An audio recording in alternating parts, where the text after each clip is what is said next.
Hello everyone, welcome all you to proper eye species channel. और इस video में हम डिस्कस करने जा रहे हैं कि जो उत्तराखंड का जो अपर पीसीएस है उसका जो प्री का सिलेबस होगा वो किस तरीके से है, इसमें दिया गया हुआ है। उसकी स्ट्रैटेजी हमें क्या अपनानी है और कौन कौन सी बुक लिस्ट है हमको फॉलो करनी है, तो मैं डिटेल से कवर करने की कोशिश करूँगा। इसमें जो आपके डाउट्स है वो सारे इसमें क्लियर हो जाएंगे। तो सबसे पहले हम देखते हैं कि जो प्रीलिम्स जो होता है अपर पीसीएस में उसमें क्या क्या आता है, कितने पेपर होते हैं, क्या क्वालिफाइंग क्राइटेरिया होता है, तो ये सारी चीज़ें मैं आपको बताने वाला हूँ यहाँ पे। देखिए, सबसे पहले देखिए यहाँ पे आप सभी को पता है जो उत्तराखंड अपर पीसीएस है वो 3 चरणों में होता है। सबसे पहले प्रीलिम्स हो गया, फिर मेंस हो गया और फिर इंटरव्यू हो गया।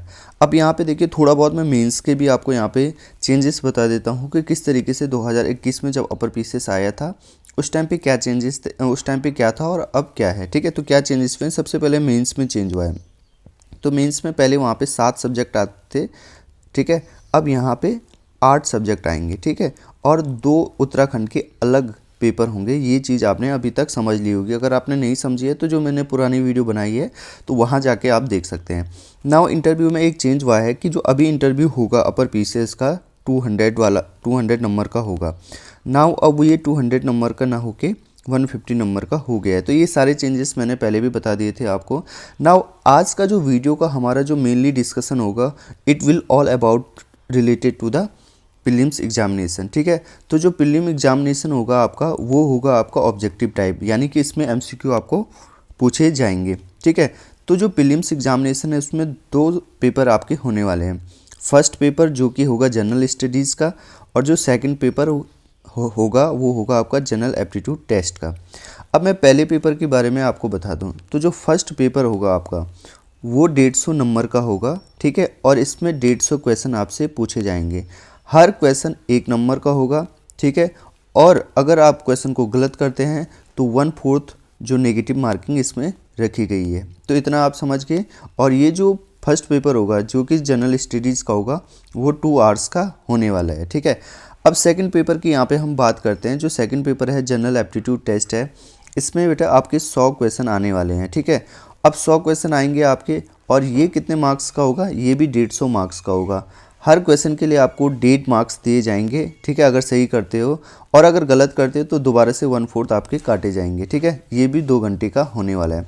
अब यहाँ पे देखने वाली बात ये है बेटा कि जो आपकी जो जो ये प्रीलिम्स की कट ऑफ बनेगी वो फर्स्ट पेपर के आधार पे बनेगी, यानी कि सेकंड पेपर आपका सिर्फ क्वालिफाइंग मार्क्स का होगा। अब सेकंड पेपर जैसे कि आपका क्वालिफाइंग मार्क्स का है, तो क्वालिफाइंग मार्क्स का मतलब है कि कितने मिनिमम आपको नंबर लाने हैं। तो यहाँ पे मिनिमम आपको है कि 33% मैंडेटरीली है। मैंडेटरी का मतलब ये है कि आपको लाने ही लाने पड़ेंगे 33% मार्क्स। अगर आप 33% मार्क्स नहीं लाते हैं सेकंड पेपर में तो फिर आप क्वालिफाई नहीं कर पाओगे। अगर आपके जनरल स्टडीज़ में कट ऑफ मार्क्स से ऊपर भी नंबर आते हैं बट आपने सेकंड पेपर 33% का जो क्राइटेरिया है उसको फिल नहीं किया है, तो फिर आप यहाँ पे प्रीलिम्स कट ऑफ क्लियर नहीं कर पाओगे। ठीक है, तो ये चीज़ इंपॉर्टेंट है। ठीक है, 2021 में मेरे साथ के बहुत ऐसे स्टूडेंट थे जो जनरल स्टडीज़ पेपर 1 में तो बहुत अच्छा उन्होंने करा, 100 नंबर से ज़्यादा आ गए 150 में से, बट जो सेकंड पेपर है उसमें क्वालिफाई ही नहीं कर पाए। तो देखिए आप कितनी मतलब ख़राब बात थी उनके लिए। तो आपको पूरा ध्यान रखना है कि सेकंड पेपर की भी तैयारी आपको अच्छे से करनी है। अगर आपकी जी जो एप्टीट्यूड है आपका अगर वो थोड़ा कमज़ोर है तो उस पर भी आपको ध्यान देना है। ठीक है, और मतलब सारे एस्पेक्ट को अच्छे से कवर करना है आपको, तब जाके ही आपका प्रीलिम्स क्लियर हो पाएगा। नाउ एक बार थोड़ा सा सिलेबस देख लेते हैं हम प्रीलिम्स का, फिर मैं आऊँगा कि किस तरीके से स्ट्रैटेजी आपकी होनी चाहिए। ठीक है, तो मैंने यहाँ पे आपके लिए स्ट्रैटेजी बना रखी है, फिर बुक्स वगैरह है, बट मैं सबसे पहले आपको थोड़ा सा एक बार दिखाना चाहूँगा कि जो सिलेबस है वो किस तरीके से डिज़ाइन किया गया है आयोग के द्वारा। ठीक है, तो मैंने जैसे कि बताया 150 मार्क्स का होने वाला है, 2 घंटे का समय बस है आपके पास। और ठीक है, ये चीज़ आपको समझ में आ गई होगी। अब देखिए यूनिट 1 में क्या क्या दिया गया है। देखिए यूनिट 1 में आपको इंडियन हिस्ट्री दे रखी है, इंडियन कल्चर भी दे रखा है, और नेशनल मूवमेंट आपको दे रखी है। ठीक है, तो यहाँ पे सारी चीज़ें ये देखिए प्री हिस्टोरिक पीरियड में हड़प्पा हो गया, ठीक है, संगम एज हो गया, महाजनपद हो गया, जैनिज्म हो गया। देखिए जैनिज्म, बुद्धिज्म, ठीक है, भगवतिज्म, सैविज्म, पर्शिया, ग्रीक, ये सारी चीज़ें आपको दे रखी है। फिर मौर्य एम्पायर एम्पायर के बारे में बताया गया है, ठीक है। इससे रिलेटेड जो मौर्य एम्पायर में क्या क्या चीज़ें थी, ये सारी चीज़ें आपको बता रखी हैं। तो जो देखिए, जब भी आप तैयारी करते हैं ना, तो तैयारी कर में ये नहीं है कि आप कुछ भी पढ़ लो, जो जो सिलेबस में चीज़ें हाईलाइट करी हुई हैं, ठीक है। जैसे मेनली यहाँ पे देखिए जैनिज्म, बुद्धिज्म, ये बिल्कुल सिलेबस में दे रखा है, यानी कि ये चीज़ इंपॉर्टेंट है, इस पे आपको ज़्यादा फोकस करना है, इस पे ज़्यादा आपको पढ़ना है। अब देखिए यहाँ पे साफ साफ लिखिए, मौर्य एम्पायर की बात करूँ तो अशोका एंड हिज धम्मा, ठीक है। जो धम्मा की पॉलिसी थी अशोका की, उसके बारे में साफ साफ लिखा गया है, यानी कि इसको तो आप छोड़ नहीं सकते। जब भी आप मौर्यन एम्पायर पढ़ोगे, सपोज आपने मौर्यन एम्पायर की बुक पढ़ी, ठीक है, सॉरी जो चैप्टर पढ़ा, उस चैप्टर में आप अगर अशोका एंड हिज धम्मा को छोड़ रहे हो, ठीक है, और आगे बढ़ जा रहे हो, ऊपर ऊपर से देख रहे हो, तो इसका मतलब आपने सिलेबस को नहीं देखा है। तो सिलेबस को देखने का फ़ायदा यही होता है कि आप जब भी पढ़ रहे हो तो आपको ये पता चल जाता है कि क्या पढ़ना है और क्या नहीं पढ़ना है, ठीक है। इसके अलावा देखिए यहाँ पे क्वेश्चंस भी दे रखे हैं और क्वेश्चंस से रिलेटेड अदर एस्पेक्ट्स भी दे रखे हैं, ठीक है। तो सोसाइटी एंड आर्ट वगैरह सारी चीज़ें इसमें मौर्यन एम्पायर में दे रखे हैं। उसी तरीके से गुप्ता एम्पायर, गुप्ता एम्पायर में क्या आ जाता है, हर्षवर्धना, पाल, प्रतिहार, राष्ट्रकूटा, ठीक है। ट्राईपार्टाइट स्ट्रगल आपने पढ़ा होगा, चोला, पाला, ठीक है। ये सारी चीज़ें यहाँ पे दे रखी है। तो इनका मतलब आपको पोस्ट गुप्ता पीरियड में ये सारी चीज़ें पढ़ना है। फिर इस्लाम किस तरीके से इंडिया में आया था, उसके बारे में आपने पढ़ना है। ये सारी चीज़ें मैं आपको कर्सरी बता रहा हूँ, ऊपर ऊपर से बता रहा हूँ, ठीक है। आपने दोबारा से जाके देखनी है चीज़ों को कि किस किस तरीके से चीज़ें हैं, ठीक है। फिर उसके बाद मुग़ल एम्पायर के बारे में आपसे पूछा जाएगा। फिर यूरोप का आगमन आपसे पूछा जाएगा, डच, फ्रेंच किस तरीके से आए थे, ठीक है, और किस तरीके से उन्होंने अपना बेस यहाँ पे बनाया था। फिर इंडियन नेशनल कांग्रेस किस तरीके से उसको फाउंड किया गया था, मुस्लिम लीग, सूरत सेशन, यहाँ पे साफ साफ दे रखा है, ठीक है। तो इससे पता चल जाता है कि Surat session, split of Congress, Morley Minto reform, ये सारी चीज़ें कितनी इंपॉर्टेंट है यहाँ पे, ठीक है। फिर उसके बाद यहाँ पे आपको first world war and Indian national movement, ठीक है। तो इंडियन नेशनल मूवमेंट के में होम रूल हो गया, लखनऊ पैक्ट हो गया, ठीक है, अगस्त डिक्लेरेशन ऑफ 1917 हो गया, जलियांवाला बाग हत्याकांड हो गया, ये सारी चीज़ें आपको दे रखी। तो यानी कि ये सारी चीज़ें आपको जो नेशनल मूवमेंट में ये सारी चीज़ें आपको यहाँ पे पढ़नी होंगी, ठीक है। उसके बाद गवर्नमेंट ऑफ इंडिया एक्ट, अलग से इसकी एक हेडिंग बनाई गई है, यानी कि जो गवर्नमेंट ऑफ इंडिया एक्ट 1935 है वो बहुत इंपॉर्टेंट होने वाला है आपके लिए। इसके अलावा Cripps mission, quit India movement, जो कि बस सिंपल ही है हिस्ट्री में, बट इनको आपको बार बार रिवाइज करना है और इनसे रिलेटेड जितने भी एस्पेक्ट्स हैं उन सबको आपको अच्छे से पढ़ना है। उसके बाद history and culture of Uttarakhand. अब जैसे कि आप सभी को पता है मेंस में क्या हो गया, 2 पेपर हो गया रिलेटेड टू द उत्तराखंड, ठीक है, और डेडिकेटेड 200 मार्क्स के हैं वो। तो इसका मतलब है आपको उत्तराखंड भी अब अच्छे से पढ़नी होगी। अगर आप उत्तराखंड अच्छे से पढ़ोगे तो फिर आपको मेंस में भी वो फ़ायदा करेगा। तो यहाँ पे देख लीजिए, pre historic period, proto historic period, ancient tribe of Uttarakhand, Kuninda, यहोदियाज, कार्तिकपुर, कर्त्यूरी, परमार डायनेस्टी, ये सारी चीज़ें आपको यहाँ पे दे रखी हैं। नाउ यूनिट 2 की बात करूँ तो यूनिट 2 में ज्योग्राफी आएगी आपकी। यूनिट 2 में ज्योग्राफी आ रही है। ज्योग्राफी में क्या क्या पूछा जाएगा, वर्ल्ड ज्योग्राफी के बारे में आपसे पूछा जा रहा है। तो वर्ल्ड ज्योग्राफी के बारे में जैसे शुरू में जो चीज़ है कि earth and solar system, lithosphere क्या है, लैटिट्यूड क्या है, ये बेसिक चीज़ें हैं जो आपको पता होनी चाहिए। लॉन्गिट्यूड क्या है, रोटेशन और रिवोल्यूशन में क्या अंतर होता है, माउंटेन्स, प्लेट्यू, डिफरेंट वर्ल्ड के माउंटेन प्लेट्यूज़ के बारे में आपसे पूछा जाएगा। इसके अलावा आपसे आइसोलेशन, ह्यूमिडिटी, ओशिनिक रिलीफ के बारे में पूछा जाएगा। ओशिनिक करंट, टाइड्स, टेम्परेचर, इन सब के बारे में आपसे पूछा जा रहा है यहाँ पे। इसके अलावा एग्रीकल्चर से रिलेटेड चीज़ें पूछी जाएंगी जो कि ज्योग्राफी से रिलेटेड होंगी। तो एग्रीकल्चर में जैसे सॉइल आ गई आपकी, और अलग अलग शुगर कैन के लिए कितना टेम्परेचर चाहिए, खरीफ की फसल क्या होती है, ये सारी चीज़ें इसमें आएंगी। फिर इसके बाद मिनरल्स, ठीक है, डिफरेंट जगह में, डिफरेंट वर्ल्ड की कौन कौन सी जगह में कौन कौन सी मिनरल पाए जाते हैं। रिसोर्सेज में वाटर रिसोर्सेज आ गया, ओशन रिसोर्सेज आ गया, लैंड रिसोर्सेज आ गए, ये सारी चीज़ें आपसे पूछी जाने वाली है। तो ओवर मैंने हल्का आपको चीज़ें बता दी है, ठीक है। ट्रांसपोर्ट में देखिए, ट्रांसपोर्ट में ये आएगा कि ट्रांसपोर्ट रूट्स कौन कौन से हैं, तो कहाँ से ये चीज़ें पढ़नी है, अभी मैं सारी चीज़ें आपको बता दूंगा। फिर ज्योग्राफी ऑफ इंडिया में सेम वही चीज़ें आ जाएंगी कि क्लाइमेट किस तरीके से है, ड्रेनेज सिस्टम इंडिया का किस तरीके से है। इसके अलावा पावर, ठीक है, पावर, अर्बनाइजेशन से रिलेटेड चीज़ें आएंगी। तो यानी कि human geography plus physical geography दोनों का ही इसमें मिक्सचर आपसे पूछा जाएगा, ठीक है। इसके अलावा ज्योग्राफी ऑफ उत्तराखंड आपसे पूछी जाएगी। ठीक है, तो जल्दी जल्दी चीज़ों को देखते हैं वरना वीडियो लंबी हो जाएगी। और आपको इसको डिटेल में देखना है PDF में कि क्या क्या इसमें पूछा गया है। ठीक है, इंडियन पॉलिटी में देखिए सबसे पहले पार्लियामेंट्री सिस्टम के बारे में पढ़ेंगे कि भाई हमारी जो पार्लियामेंट्री सिस्टम है उसमें क्या क्या होते हैं। प्राइम मिनिस्टर जैसे हेड होते हैं, ठीक है, प्रेसिडेंट नॉमिनल हेड होते हैं, तो ये सारी चीज़ें आपको पढ़नी है। इसके अलावा गवर्नेंस से रिलेटेड इश्यूज आपको पढ़ने हैं। न्यूक्लियर पॉलिसी ऑफ इंडिया क्या थी, ठीक है, ये सारी चीज़ें आपको पढ़नी है। न्यूक्लियर प्रोग्राम कब कब इंडिया ने लॉन्च करे, ये चीज़ें आपको पढ़नी है।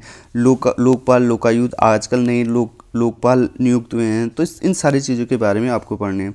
इसके अलावा इंस्टीट्यूशनल रिफॉर्म जैसे मनरेगा में क्या रिफॉर्म हुआ, नेशनल रूरल, ठीक है, हेल्थ मिशन में क्या रिफॉर्म हुआ, ठीक है, JNURM में क्या रिफॉर्म हुआ, ये सारी चीज़ें आपको पढ़नी है। इसके अलावा जो इंटरनेशनल ऑर्गेनाइजेशन है उनमें क्या क्या चीज़ें हैं। यूनाइटेड नेशन से रिलेटेड कौन कौन सी एजेंसियां हैं, ठीक है, सार्क क्या है, आसियान क्या है, साप्टा क्या है, ठीक है। तो ये सारी चीज़ें आप कैसे पढ़ोगे, जब आप डेली बेसिस पे करंट अफेयर्स को फॉलो करोगे। तो करंट अफेयर का यहाँ पे भी बहुत बड़ा रोल होने वाला है आप सभी के लिए। ठीक है, इसके अलावा कॉन्स्टिट्यूशन ऑफ इंडिया, देखिए कॉन्स्टिट्यूशन ऑफ इंडिया आपको पढ़नी है, यानी कि part one of the constitution से लेकर पार्ट 4A तक ये सारी कॉन्स्टिट्यूशन के अंदर आ जाएंगी। ठीक है, ये सारी चीज़ें, ठीक है। तो आर्टिकल 1 से लेकर आर्टिकल 51A तक आपको कंठस्थ याद होना चाहिए। ठीक है, वहाँ पे ऊपर नीचे कुछ भी नहीं, 51A तक अगर आपने याद कर दिया तो कॉन्स्टिट्यूशन का सारी चीज़ें आपको पता चल जाएंगी।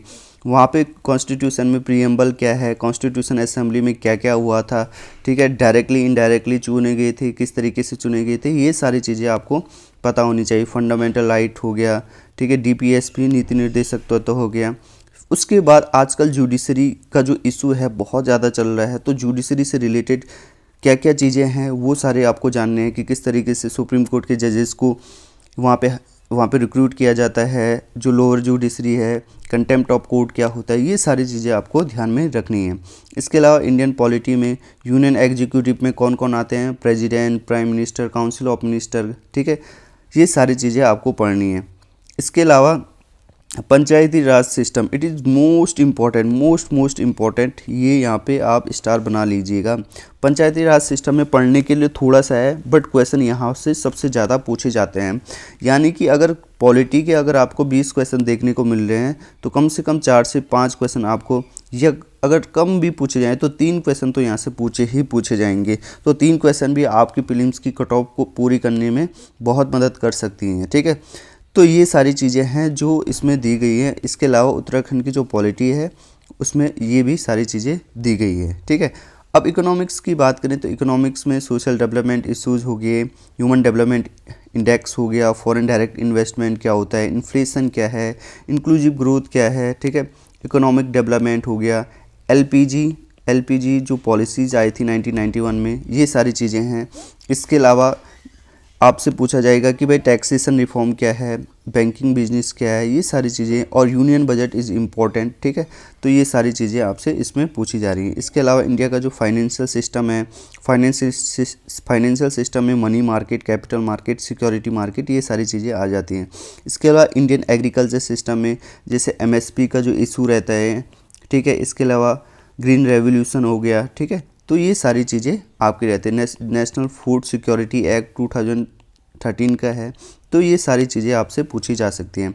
इसके अलावा अगेन इंटरनेशनल जो बॉडीज़ हैं जैसे WTO हो गया, सार्क हो गया, IMF हो गया, ठीक है, ब्रिक्स हो गया, ओपेक हो गया, ये सारी चीज़ें फिर से दोबारा से बता दूँ करंट अफेयर से ही रिलेटेड है और आपको करंट अफेयर डेली बेसिस पे पढ़ना है। जैसे prevention of money laundering act है 2002 का है, ये फेमा एक्ट है 1999 का है, तो ये सारी चीज़ें आपको पढ़नी है। ठीक है, इसके अलावा उत्तराखंड से रिलेटेड जो भी पॉलिसीज़ हैं इकोनॉमी से रिलेटेड, जैसे टूरिज़्म सेक्टर हो गया, किस तरीके से पब्लिक फाइनेंस है उत्तराखंड के अंदर, उत्तराखंड का बजट भी आपके लिए इम्पोर्टेंट हो जाता है। अब यहाँ पे यूनिट 5 में आपसे साइंस एंड टेक्नोलॉजी पूछी जाएगी, और ये जो साइंस एंड टेक्नोलॉजी है वो 9th-10th के लेवल की आपसे यहाँ पे पूछी जानी है। ठीक है, तो आपको ये सारी चीज़ें पढ़नी होंगी। ठीक है, तो मैंने यहाँ पे बता दी आपको, ये सारी चीज़ें मैंने यहाँ पे आपको बता दी है। फिर यूनिट 6 में आपसे करंट अफेयर पूछा जा रहा है। तो आई होप इतनी सारी चीज़ें आपने देख ली होंगी कि क्या क्या पूछा जा रहा है। ठीक है, इसके अलावा जो सेकंड पेपर है जनरल एप्टीट्यूड टेस्ट है, उसमें एप्टीट्यूड पूछा जा रहा है आपसे, लॉजिकल एंड एनालिटिक एबिलिटी पूछी जा रही है, ठीक है। इसमें क्या क्या आएगा आपका, स्टेटमेंट एंड अजम्पशन हो गया, इसके अलावा वेन डायग्राम हो गया, अर्थमेटिक नंबर सीरीज हो गया, ये सारी चीज़ें आपसे पूछी जाएंगी। इसके अलावा आपसे डेटा सफिशिएंसी के क्वेश्चन पूछे जाएंगे। इसके अलावा पजल टेस्ट पूछा जाएगा, अल्फ़ाबेट टेस्ट पूछा जाएगा, ठीक है। इसके अलावा डिविजिबिलिटी ऑफ नंबर क्या होती है, न्यूमेरिकल आइडेंटिफिकेशन में प्राइम नंबर क्या होते हैं, डिवीजन क्या होता है, रिमाइंडर क्या होता है, ठीक है, 2 line number series, sum rule और नेचुरल नंबर, ये सारी चीज़ें आपसे पूछी जाने वाली हैं। तो आप कोडिंग डिकोडिंग हो गया, तो ये सिंपल एक प्रकार से रीजनिंग ही है जो आपको यूनिट 2 में पूछी जाएगी, जहाँ पे आपको 33% मार्क्स लानी होगी, ठीक है। तो आप इतनी सारी चीज़ें समझ ही गए होंगे। तो नाउ अब मैं यहाँ पे आपको बुक लिस्ट और थोड़ा सा स्ट्रैटेजी बता देता हूँ कि स्ट्रैटेजी किस तरीके से आपकी यहाँ पे बननी चाहिए। अब यहाँ पे स्ट्रैटेजी के बारे में बता देता हूँ। देखिए, अगर आप बिगिनर्स हैं, ठीक है, बहुत सारे स्टूडेंट तो ऐसे होंगे जिन्होंने 2021 में भी दिया होगा, उनका प्रीलिम्स नहीं हुआ होगा या अभी उनका मेंस नहीं हुआ होगा, तो उनके लिए ज़्यादा समस्या है नहीं, उनको पता है चीज़ें किस तरीके से होती है। But specially for those who have not who have a first attempt for this exam, तो उनके लिए बता देता हूँ मैं यहाँ पे। देखिए, स्ट्रैटेजी में देखिए जो PYQ है, देखिए जब आप प्रीवियस ईयर क्वेश्चन पेपर देखोगे, चाहे वो 2016 के हो, 2021 का हो प्रीलिम्स का, when you will C PYQ, तो आपको ऑटोमेटिकली समझ में आ जाएगा कि यार किस तरीके से क्वेश्चन पूछे जा रहे हैं प्रीलिम्स में, आयोग की जो मानसिकता है वो क्या है, और वहाँ पे जो क्वेश्चन को फ्रेम किया जाता है वो किस तरीके से किया जाता है। तो जो आपकी अप्रोच भी होगी, that should be according to the आयोग। समझ रहे हो आपकी आयोग किस तरीके से क्वेश्चन पूछ रहा है, कौन कौन से टॉपिक पे ज़्यादा फोकस किया जा रहा है आयोग के द्वारा, किन टॉपिक्स पे ज़्यादा क्वेश्चन पूछता है। तो ये सारी की सारी जो डिटेल है वो कैसे पता चलेगी, when you will analyse previous year question paper. तो first of all you have to see previous year question paper to analyse the paper, ठीक है, कि किस तरीके से एनालिसिस हो रहा है पेपर का। एनालिसिस पेपर का तभी होगा जब आप PYQ को अच्छे से देखोगे, यू विल सी कि कौन कौन से एरियाज़ पे ज़्यादा फोकस किया जा रहा है, ठीक है। When you having understanding make understanding of this, then you will see कि यार मुझे क्या पढ़ना है क्या नहीं पढ़ना है। देन यू विल फाइंड कि यार मुझे अपनी अब एक सेलेक्टिव स्टडी करनी पड़ेगी। वेंस यू विल सी कि यार अब हाँ ये चीज़ मैंने पढ़नी है, ये चीज़ मैंने पढ़नी है, एक सेलेक्टिव स्टडी को आपने अप्रोच बना दिया है, तो फिर चीज़ें आपके लिए आसान हो जाएंगी। फिर उसके बाद क्या करना, जब आप पढ़ोगे तो साथ साथ में आपको MCQ सॉल्व करना है, क्योंकि prelims is all about to MCQ। अगर आपकी MCQ सॉल्विंग एबिलिटी अच्छी है तो फिर आप क्या कर पाओगे, जो क्वेश्चन है वहाँ पे आप उन क्वेश्चन को गलत कम करोगे, और जितने क्वेश्चन आपके गलत कम होते जाएंगे उतने ज़्यादा आपके जो चांसेस होंगे टू क्वालिफाई प्रीलिम्स एग्ज़ाम वो इंक्रीज हो जाएंगे, ठीक है। उसके बाद कुछ ऐसे सब्जेक्ट है which need more focus as compare to the other subject, ठीक है। मैं ऐसा नहीं बोल रहा हूँ कि सिर्फ इन सब्जेक्ट पे ही आपको ज़्यादा फोकस करना चाहिए। माई पर्सनल, ठीक है, जो गाइडेंस होगा आपके लिए, ठीक है, माई जो पर्सनल एक्सपीरियंस है, जो मेरा पर्सनल एक्सपीरियंस है, उसमें ये है कि आपको हर सब्जेक्ट को एक जो बेसिक अंडरस्टैंडिंग होनी चाहिए हर सब्जेक्ट की, उसमें ढिलाई बिल्कुल भी नहीं करनी है। Basic understanding is the first criteria, ठीक है, कि आप हर एस्पेक्ट्स को आपको छूना है जो सिलेबस में दिया गया है। बट समटाइम्स क्या होता है कि हमें ये पता होता है कि किस चीज़ को ज़्यादा टाइम देना है, किस चीज़ को कम टाइम देना है, तो वही चीज़ मैं आपको यहाँ पे बताने की कोशिश कर रहा हूँ। देखिएगा, अब हिस्ट्री एक ऐसा सब्जेक्ट है उत्तराखंड में, specially for the prelims examination, जो थोड़ा सा वेटेज ज़्यादा रखता है। सेम विद द पॉलिटी, और आज की डेट में जिस तरीके से चेंजेस आ रहे हैं, ठीक है, पेपर में, उस हिसाब से करंट अफेयर को आपको बिल्कुल भी इग्नोर नहीं करना है। अगर आप का स्टैटिक अच्छा है और करंट अफेयर आपके अच्छे नहीं है, तो हो सकता है आपका प्रीलिम्स क्वालिफाई ना हो। तो एज ए अवेयर सिटीजन आपको पता होना चाहिए कि देश दुनिया में क्या चल रहा है। आप इतना बड़ा एग्जाम दे रहे हैं और आप करंट अफेयर्स को फॉलो नहीं करते हैं, तो इसका मतलब आप में कहीं ना कहीं कमी है, ठीक है। You are not as aware citizen of this country. तो यहाँ पे अगर आप देखोगे पिछले ईयर्स के क्वेश्चन पेपर को जब एनालिसिस करोगे आप, तो यू विल फाइंड कि जो हिस्ट्री के जो क्वेश्चन आ रहे हैं दे आर अराउंड 20 to 22, ठीक है। सेम विद द पॉलिटी 18 से 20 क्वेश्चन के आसपास आते हैं, और same with the current affair 20 to 25 question यहाँ पे आपको देखने को मिलेंगे, ठीक है। तो it has a large chunk of the जो क्वेश्चन है, ठीक है। तो अब ये समझ लीजिए कि यहाँ से इतने ज़्यादा क्वेश्चन आ रहे हैं तो आप इनको बिल्कुल भी नेगलेक्ट नहीं कर सकते हैं। बट अगेन मैं आपको ये बोलूँगा, अगर आप हिस्ट्री भी को भी ज़्यादा टाइम दे रहे हैं, पॉलिटी को भी ज़्यादा टाइम दे रहे हैं, तो इट्स मीन ये नहीं कि आप सब चीज़ पढ़ लो उसको।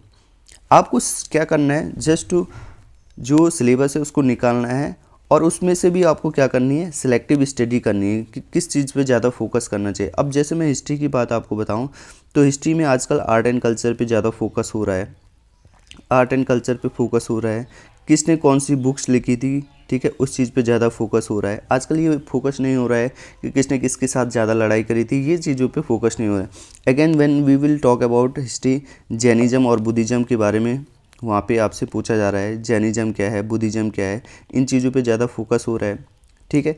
अगेन अगर मैं बात करूँ यहाँ पे, Gupta empire is very very important, ठीक है। अगर मीडिएवल की बात करूँ तो वहाँ पे रेवेन्यू से रिलेटेड चीज़ों पे हो रहा है कि मुग़ल एम्पायर में रेवेन्यू सिस्टम किस तरीके से था, ठीक है, सिरसार सूरी के टाइम पे किस तरीके से रेवेन्यू सिस्टम था, इन चीज़ों पे फोकस हो रहा है। तो you need to have a very very selective study, ठीक है। वैसे पॉलिटी की बात करूँ तो पॉलिटी में अगर आपने 3 चीज़ों पे फोकस कर दिया, that is first is constitution, second is parliament, और थर्ड इज़ पंचायती राज, तो यहाँ से आपने जितना से जितना ज़्यादा सीख लिया। एंड अगेन जुडिशरी, और यहाँ पे जुडिशरी को भी जोड़ूंगा, तो इन 4 चीज़ों पे आपने ज़्यादा फोकस कर दिया, तो यानी कि आपका 80% काम यहाँ पे हो जाता है। अगेन करंट अफेयर पे आपको फोकस करके चलना है। नाउ वी विल डिस्कस कि कौन कौन सी बुक आप फॉलो कर सकते हैं। एक अलग से मैं आपको बताऊंगा कि कौन कौन सी बुक फॉलो करनी है, बट यहाँ पे भी बता देता हूँ जल्दी से जल्दी, ताकि आपको एक आइडिया हो जाए, ठीक है। तो पॉलिटी के लिए आपको लक्ष्मीकांत को क्या करना है, फॉलो करना है, ठीक है। If you are a beginner then you can go with the Lucent की जो बुक है वहाँ जा सकते हैं आप शुरू में अंडरस्टैंडिंग के लिए, but Laxmikant is the good source and one stop solution for the pre plus mains examination. वहीं एंसेंट एंड मीडिएवल की बात करूँ मैं, एंसेंट एंड मीडिएवल में तमिलनाडु की जो बुक आती है एंसेंट मीडिएवल की 11th क्लास की, वो आप देख सकते हो। Otherwise you can follow NCERT और कोई भी कोचिंग का मटेरियल, ठीक है, कोचिंग का मटेरियल, ठीक है, जो भी आपको अच्छा लगता है। मॉडर्न के लिए one stop solution, again spectrum is the only solution for the prelims examination, ठीक है, और as well as the mains exam के लिए ये भी इम्पोर्टेंट है, ठीक है। तो इसमें यही देखेंगे आपकी नेशनल मूवमेंट में क्या क्या चीज़ें थी, किस तरीके से क्रोनोलॉजी रही है नेशनल मूवमेंट्स की। क्रोनोलॉजी मतलब पहले कौन हुआ, फिर कौन हुआ, जैसे स्वदेशी मूवमेंट हुआ, फिर मॉलेमेंटो रिफॉर्म हुआ, फिर यहाँ पे आपका देखने को मिलेगा अलग अलग चीज़ें, कोऑपरेटिव मूवमेंट हो गया, सविनय अवज्ञा आंदोलन हो गया, ये सारी चीज़ें कि किस तरीके से चीज़ें चल रही थी आगे, और किन किन जो लीडर्स हैं उनका डेवलपमेंट होता रहा आगे, ठीक है। तो इस तरीके से चीज़ें आपको देखनी है। अगेन इकोनॉमिक्स के लिए मैं आपको सजेस्ट करूंगा कि जो 12th की एनसीईआरटी है और 11th की एनसीईआरटी है, you need to focus only these 2 things, ठीक है। और अगेन अगर आप 12th की एनसीईआरटी पढ़ोगे तो फिर वहाँ पे आपको क्या होगा ना, थोड़ा सा चीज़ें समझने के लिए आपको थोड़ा सा समय लगेगा, तो आप किसी का सहारा ले सकते हैं। यूट्यूब चैनल्स हैं बहुत सारे, you can follow those YouTube channel as well. और इकोनॉमिक्स ऑन यूर टिप्स एक यूट्यूब चैनल करके है, जो 12th की उन्होंने वहाँ पे एनसीईआरटी पढ़ा रखी है।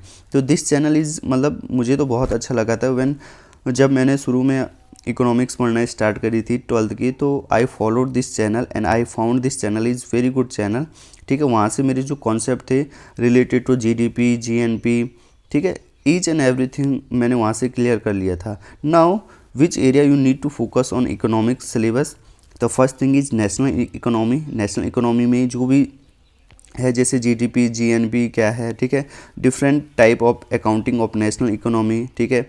इसके अलावा जीडीपी में कौन कौन सी चीज़ें आती हैं, वो सारी चीज़ें यहाँ पे आपको देखनी पड़ेगी। वो नेशनल इनकम वाला जो चैप्टर होगा वो वहाँ पे आपको अच्छे से समझ में आ जाएगा जब आप इस चीज़ को देखोगे। इसके अलावा आप जो मुन्नाल सर की वीडियोज़ हैं, you can follow also Munnal sir की वीडियोज़, ठीक है। इसके अलावा ये 4 चीज़ें हैं जो मैंने यहाँ पे लिखी हैं, अगर आप इन 4 चीज़ों पे ज़्यादा फोकस करने की कोशिश करोगे तो आधा से ज़्यादा आपका काम हो जाएगा। तो मनी एंड बैंकिंग वाला सिस्टम आपको अच्छे से पढ़ना है।